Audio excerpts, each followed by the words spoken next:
Oke, kita mulai aja ya. Assalamualaikum warahmatullahi wabarakatuh.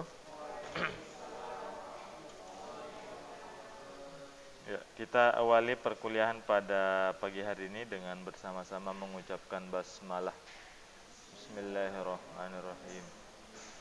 Alhamdulillahirabbil alamin wassalatu wassalamu ala asyrafil anbiya'i wal mursalin sayyidina Muhammadin wa ala alihi wa ashabihi ajma'in. Amma ba'd. Baik, pagi hari ini kita akan melanjutkan diskusi yang sebelumnya online. Ya kayaknya kita setahun lebih ya hanya ketemu di semester 1. Ya, Nurul sama yang lainnya. Nah, hari ini PTM yang kedua. PTM yang ketiga ya. Kemarin tanggal 1 mulainya. Hari ini sudah tanggal 3. Ya, mudah-mudahan lancar semuanya dan harapan kita minggu-minggu berikutnya yang lainnya juga sudah hadir ya. Ya, karena masih terbagi, ada yang online, ada yang offline. Sehingga ya mau tidak mau pasti nggak maksimal kalau ada yang online. Oke, di mata kuliah sejarah Al-Quran kita akan melanjutkan pemaparan makalah. Nah, tema kita hari ini yaitu tentang Mushaf Utsmani. Ya, Mushaf Utsmani ada 2 makalah ya kalau nggak salah yang akan dipresentasikan. Kita maksimalkan waktunya meskipun sekarang sudah terlambat sih sebetulnya. Kita maksimalkan saja. 2 ya. Jadi makalah hari ini itu 2 makalah dengan tema yang saling mendalami. Yang pertama Mushaf Utsmani, bagaimana sejarah kemunculannya, kemudian yang kedua itu bagaimana metode penulisannya, bagaimana karakteristik tulisan dari Mushaf Utsmani itu sendiri. Ya. Nah, ya, oke, siap, aman. Nah gini, Karisma coba, ya silakan.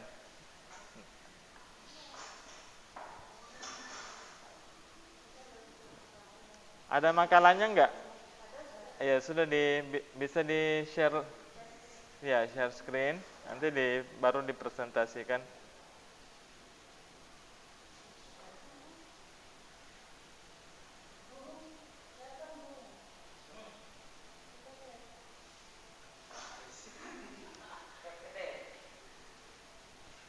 Nah boleh di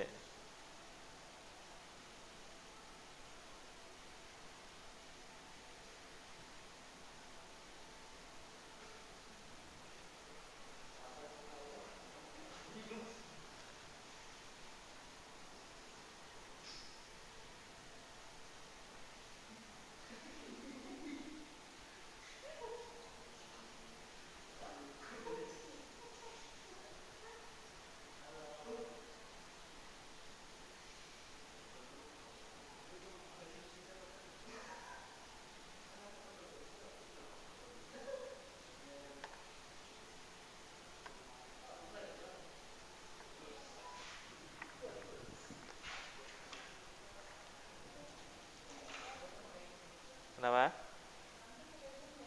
Saya enggak usah masuk di Zoom. Nanti. Oh gitu. Oke, boleh.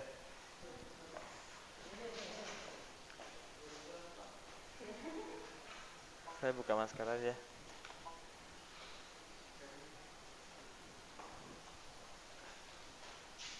Kok gelap? Ini nyalain aja kameranya berarti.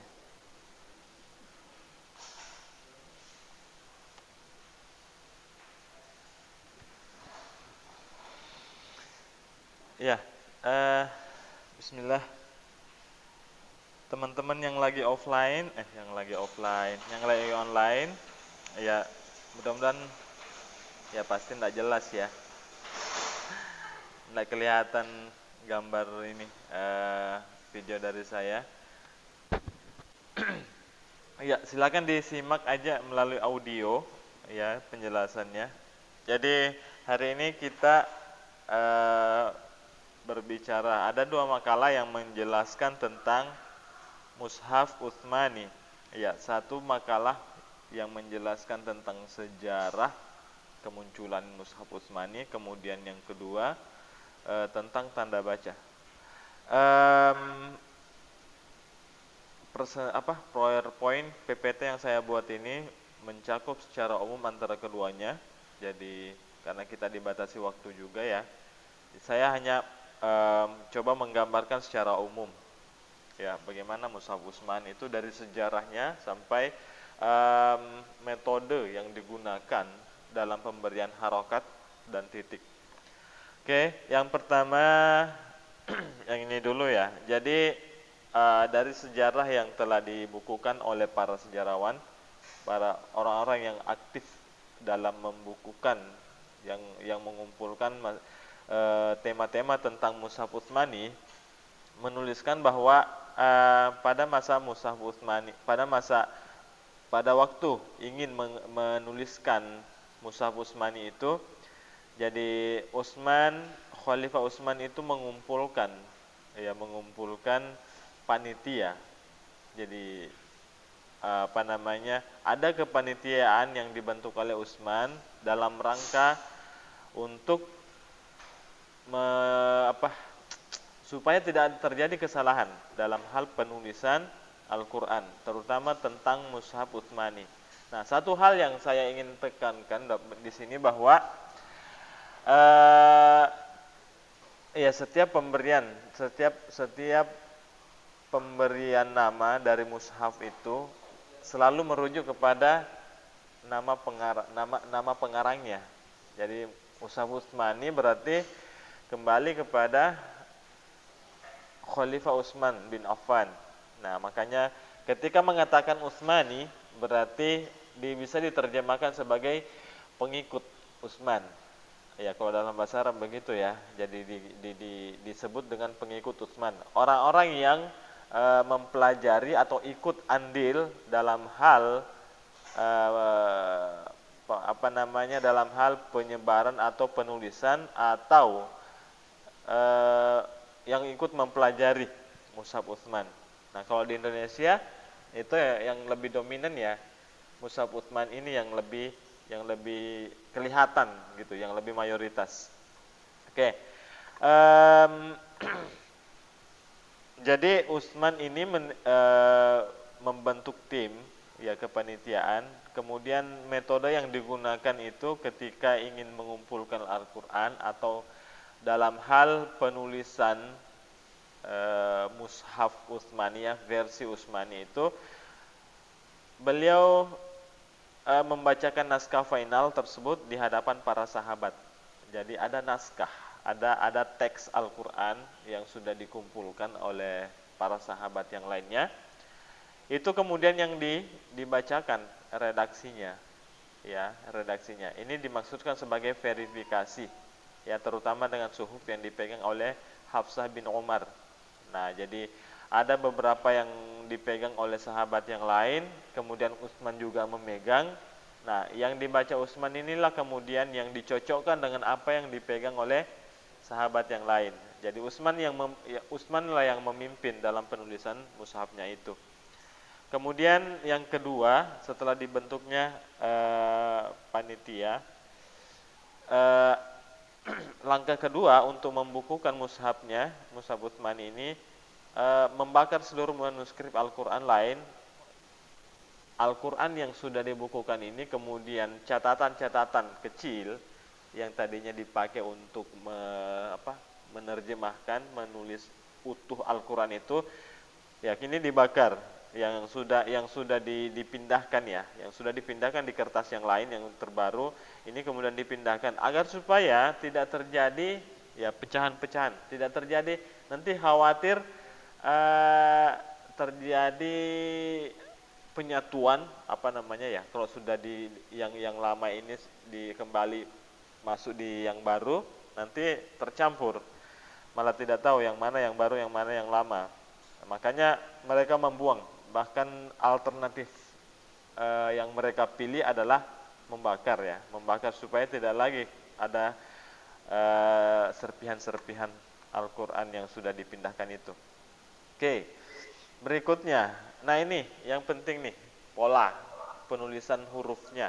Jadi waktu itu belum ada khat khufi ya, jadi mereka nah istilahnya adalah khat hijri, khat hijr sih, khat hijr.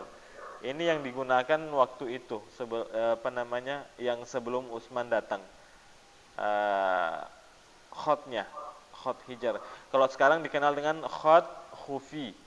Ya, khat khufi ya yang sering kita baca itu, yang sangat jelas huruf-hurufnya. Nah, itulah yang digunakan. Ini yang disepakati oleh Utsman dengan para sahabat. Nah, ini yang bertahan sampai sekarang, sampai hari ini. Dan kemudian khat ini setelah disatukan oleh Utsman dengan para sahabat dengan kepanitiaannya itu, inilah kemudian yang disebar ya, yang disebar ke seluruh pelosok Arab. Nah, yang itu juga lah yang sampai ke kita pada hari ini.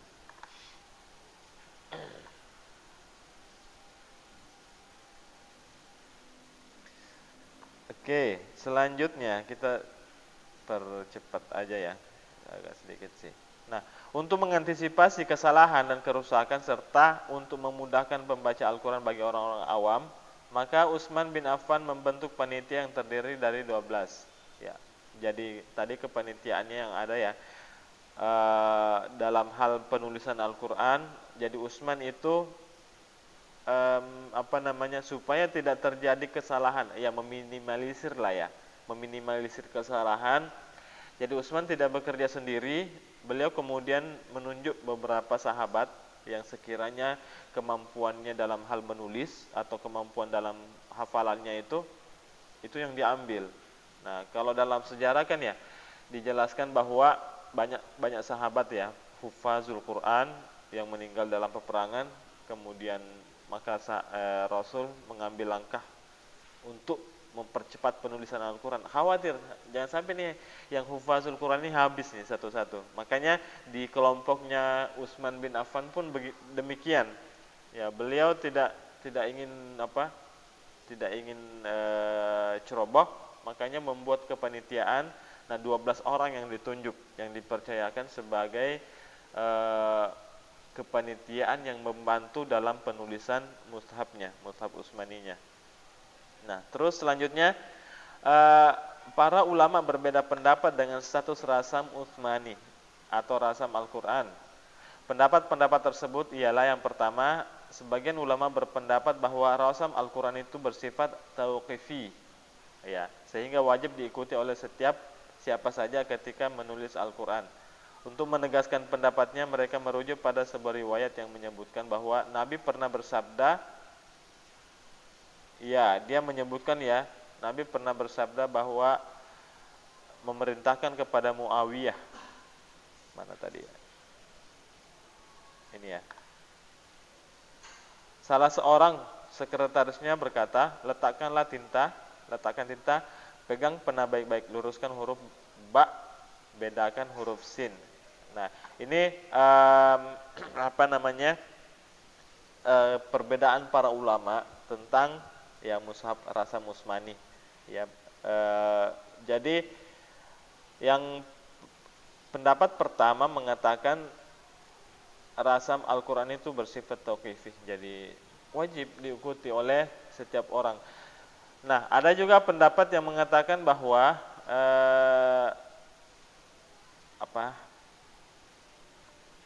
rasam yang dilakukan Utsmani ini adalah bagian dari kreativitas. Jadi ini hanya bagian daripada keinginan Utsman bin Affan.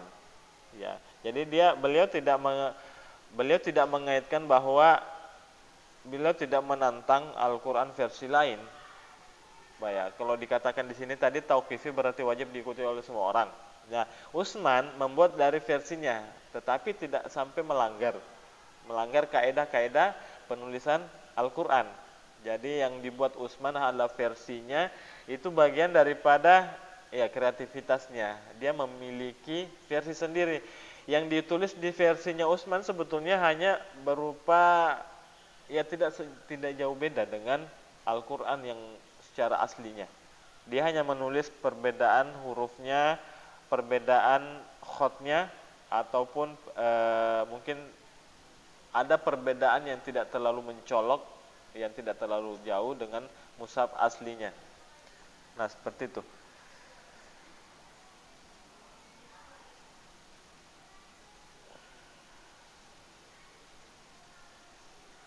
Nah, ini yang alat bantunya ya. Naskah Mushaf Utsmani generasi pertama adalah naskah yang ditulis tanpa alat bantu baca yang berupa titik pada huruf. Ya, nuqatul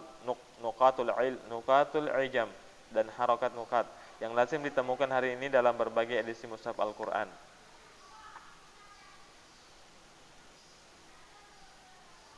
Dalam beberapa referensi disebutkan bahwa yang pertama kali mendapatkan ide pemberian tanda bacaan terhadap Mushaf Al-Qur'an adalah Ziyad bin Abi, salah seorang gubernur yang diangkat oleh Muawiyah bin Abi Sufyan. Nah, ini dalam beberapa referensi saya temukan bahwa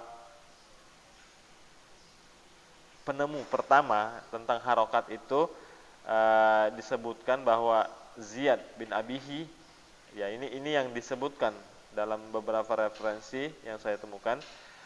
Ya merupakan gubernur, ya yang merupakan gubernur. Dia yang menjadi yang menjadi pencetus, yang mencoba untuk memikirkan bagaimana cara memberikan harokat pada sebuah ayat-ayat Al-Qur'an. Ya, maka muncullah harokat, kemudian perlahan dari segi titiknya, ya titik kapan dia bertuliskan nun, sa, ta, ini berentetan, ya berentetan. Maka yang pertama yang diberikan, tanda pertama yang diberikan oleh sahabat ini adalah harokat, ya nuqatul i'rab. Nanti kemudian menyusul titik-titiknya, ya, yang titik atas atau titik bawahnya.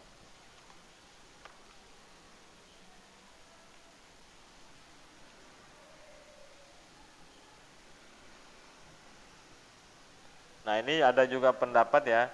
Jadi dalam membaca teks itu kita harus banyak-banyak mengumpulkan pendapat. Ya, karena setiap pendapat setiap ulama, ya jangankan awam, setiap ulama itu kan dengan ketinggian ilmunya juga berbeda pendapat tentang penulisan Al-Qur'an. Jadi seperti yang pernah saya ungkapkan bahwa yang diikuti, yang bisa kita ikuti adalah pendapat yang mayoritas. Ya, pendapat yang mayoritas. Meskipun misalkan yang minoritas ini bisa kita ikuti, selama itu masuk di akal, di kolbu kita, bahwa ini yang lebih pas di hati saya gitu ya. Tetapi kalau merujuk kepada ketika melihat perbedaan pendapat, yang biasanya yang lebih masyhur, yang dominan ya, 5-6, maka yang 6 inilah yang harus diikuti. Nah, itulah ketika terjadi perbedaan pendapat. Karena ulama juga, jangankan awam, ulama sendiri sampai hari ini masih berbeda pendapat. Jadi kita harus memilah-milah. Ya, ada beberapa pendapat yang berbeda mengenai siapakah yang pertama kali menggagas penggunaan tanda titik ini untuk mushaf Al-Qur'an. Namun pendapat yang paling kuat nampaknya mengarah pada Nasr bin Asim dan Yahya bin Ya'mar. Ini diawali ketika Khalifah Abdul Malik bin Marwah memerintahkan kepada Al-Hajjaj bin Yusuf Al-Thaqafi, ya, gubernur Irak, untuk memberikan solusi terhadap wabah Al-Ujmah di tengah masyarakat. Nah, ini ya beberapa pendapat ini kemudian memberikan penjelasan kepada kita bahwa bagaimana titik pemberian harokat itu, titik itu penemu-penemunya, ya ini berangkat dari sejarah Jadi orang-orang yang menemukan ini kemudian yang ditulis, yang menjadi apa namanya ya, yang ditulis oleh sejarawan, yang kemudian dikumpulkan dalam bentuk referensi. Inilah kemudian yang kita baca pada hari ini, yang kita temukan.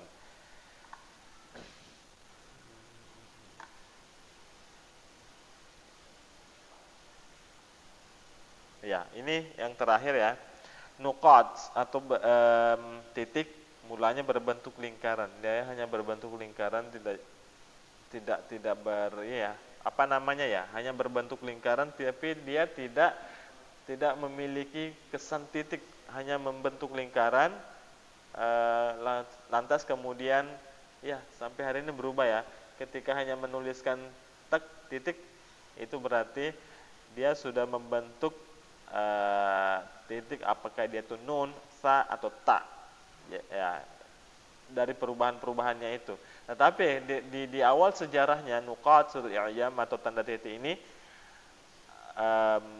sejarah awalnya ya berbentuk bundaran, berbentuk bulatan. Ya, supaya ini bagian daripada tanda, setidaknya orang yang membaca ini paham bahwa ketika berbentuk bundaran berarti adalah titik, ya, entah itu nun, ta ataupun sa. Begitupun dengan huruf ya. Nah, kemudian berkembang sampai hari ini ketika kita melihat Quran modern, ya titiknya kecil aja ya, tek tek tek, ya huruf ta-nya, kemudian huruf ta ada dua. Nah, inilah kemudian perubahan-perubahannya, ya, yang tadinya berupa bulatan besar, mungkin kalau dari sejarah awalnya ya, kemudian berubah di reformasi. Ya, mungkin itu saja ya dari saya. Tambahannya, ini kan sudah lewat, tidak enak saya sama yang lain. Meskipun yang nggak ada melapor ya, tetapi setidaknya kita harus tepat waktu sih, 1 jam untuk 2 SKS. Ya, nanti ini aja ditutup oleh pemakalah aja, itu penyampaian dari saya. Ya, kalaupun nanti ada diskusi kita lanjut bisa chat saya tentang isi makalahnya. Nah, saya sebetulnya mau lihat makalahnya juga nih, tetapi belum kondusif. Nah, kami berharap sih di pertemuan berikutnya sudah online semua, sudah offline semua ya. Emang ini harusnya saya tunggu di kampus, ternyata masih online juga. Ya, jadi semua minggu depan usahakan ya offline semua. Setidaknya bisa memaksimalkan diskusi kita. Kalau online begini kan ada dua alam nih.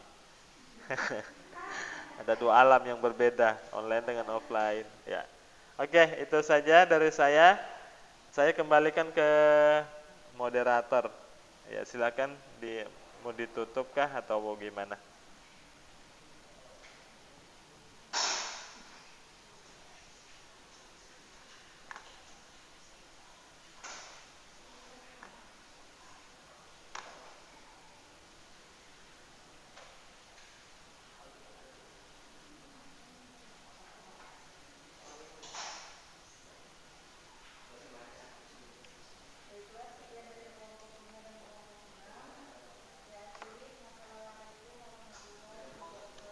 Waalaikumsalam warahmatullahi wabarakatuh.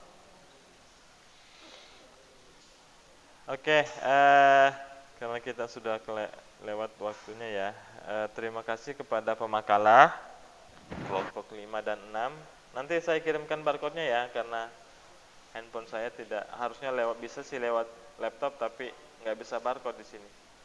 Ya, kita berjumpa di minggu depan. Sisa 1 ya. Sisa kelompok 7 ya.